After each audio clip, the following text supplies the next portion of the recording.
Hello, Canada. You are watching the Weather Network. This is your national forecast. You're watching Weather AM. Here we have a nice little pumpkin party going on there in Cape Bonavista, Newfoundland. Adorable, right there.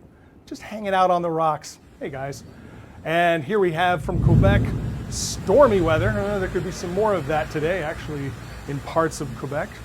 Nice storm footage there. Speaking of which, wow, I would not want to be in this. This is near Swalwell, Alberta. Look at that hail, heavy hail coming down there. And there's a potential for that as we go into the weekend. Hi, everybody. Ward Anderson here with your national forecast.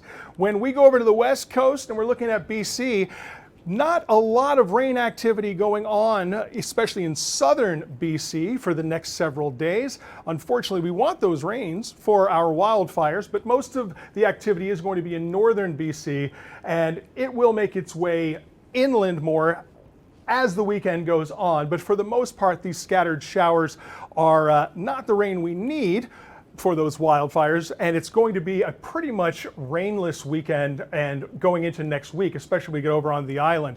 But you can see lovely beach weather if you want to be out in it. So that will be a nice weekend in BC if you want to get out. As far as the prairies go, we see this unsettled activity, especially over here in parts of southern Saskatchewan, southern Manitoba. That'll be our focus for Friday. The system's moving in, scattered showers throughout the weekend, but everyone should have at least one good weekend sunny day. But we're going to keep an eye on that activity because there is that potential for non-severe thunderstorms and severe thunderstorms, but also funnel clouds. We're going to keep an eye on right over there on the border, and this potential for severe thunderstorms the further we go east and over into northern Ontario. But in the prairies, we should have at least one nice summer's day and a good couple of summer's day for the Calgary Stampede.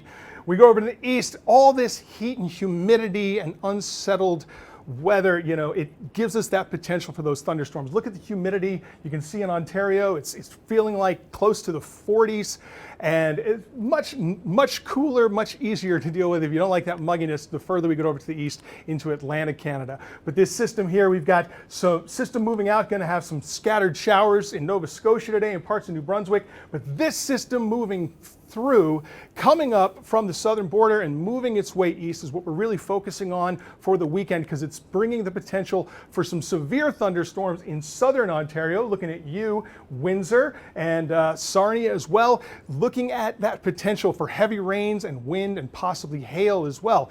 This will be less severe the further it goes east, and will make its way over even into parts of New Brunswick. Like I said, there's that potential, but it is going to continue throughout the weekend. We've got a pretty wet and muggy weekend across Ontario.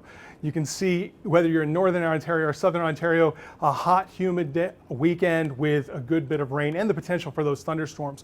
But Atlantic Canada, you know, a couple of showers here and there, cooler temperatures on the weekend, but you are looking at mostly a really nice summer weekend. So keep it here for all the information on Canada's Weather Network.